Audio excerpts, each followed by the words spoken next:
বন্ধুরা, গত 15-20 বছর ধরে আমরা ফুটবলে কি দেখেছি? মেসি গোল করছে, রোনালদো হ্যাশট্যাগে শিউ দিচ্ছে, রোনালদো হ্যাটট্রিক করছে, মেসি ওদিকে চারজনকে কাটিয়ে গোল দিচ্ছে। দেখতে দেখতে আমাদের মাথার চুল পেকে গেল, দাড়ি গজালো। অনেকের তো বাচ্চা কাচ্চাও স্কুলে যাওয়া শুরু করছে, কিন্তু সময় তো আর থেমে থাকে না। মেসি রোনালদো এখন বুড়ো হারে ভেলকি দেখাচ্ছেন, আর ফুটবল দুনিয়ার রাজত্ব চলে গেছে দুই নতুন মাফিয়ার হাতে।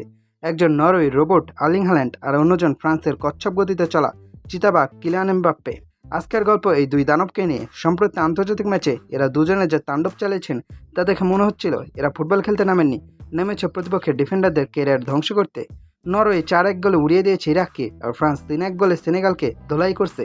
আর এই দুই ম্যাচেই দুই পোলাবাইন জোড়া গোল দিয়ে বসে আছে। প্রথমে কথা বলা যাক নরওয়ের সেই রোবটকে নিয়ে, যাকে দেখলে মনে হয় ল্যাবরেটরিতে ফুটবল খেলার জন্য আলাদাভাবে তৈরি করা হয়েছে। ম্যাচ ছিল ইরাকের সাথে।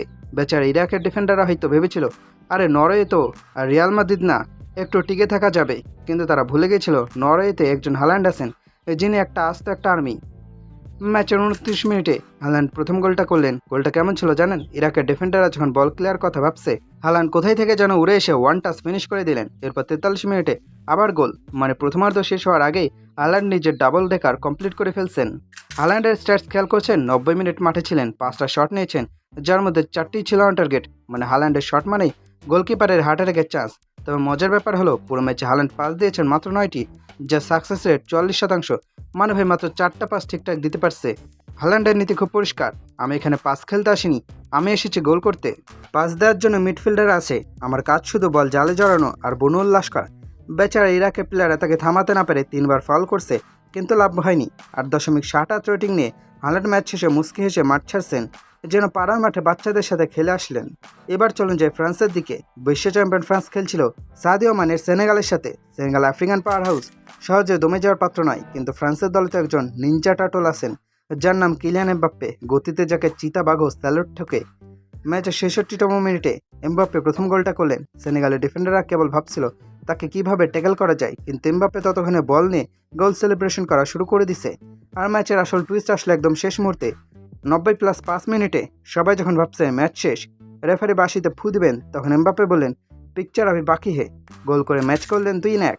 এই গোলের সাথে সাথে কিন্তু একটা ইতিহাস হয়ে গেছে ভাই। অলিভিয়া জিরুকে টপকে 58 গোল করে ফ্রান্সের পুরুষ ফুটবলের সর্বকালের সর্বোচ্চ গোলদাতা বনে গেছেন মাত্র এই 27 বছরের বয়সের এমবাপ্পে। বেচারা জিরু হয়তো বাসে বসে ভাবছেন, আমি এত বছর ধরে কষ্ট করে হেডে পায়ে গোল করে রেকর্ড করলাম, আর এই পিচ্ছে এসে আমার ক্যারিয়ার শেষ বয়সে এসে রেকর্ডটা ভেঙে দিল। ধুর ভাই, এর চেয়ে ফ্রান্সের জন্ম না নিলেই ভালো হইতো। এখন ফুটবল পাড়ার চায়ের দোকানের সবচেয়ে বড় বিতর্ক, মেসি রোনালদোর পর কে সেরা, হাল্যান্ড নাকি এমবাপ্পে? একদিকে হাল্যান্ড যে পাস দেয় না, ড্রিবলিং করতে পারে না, কিন্তু ডিবক্সে বল পেলে কামড়াতে ছাড়ে না, সে হলো pure goal machine. Passing rate 40% হলেও ম্যাচ রেটিং 8। অন্যদিকে এমবাপ্পে যে বল নিয়ে পুরো মাঠে দৌড়াতে পারে, পাসিং অ্যাকুরেসি 92%, মানে 14টা পাস দিয়ে প্রায় সবগুলো ঠিকঠাক জায়গায় পাঠিয়েছে। হাল্যান্ড যদি হয় বাহুবলী, তবে এমবাপ্পে হলো ক্রিস।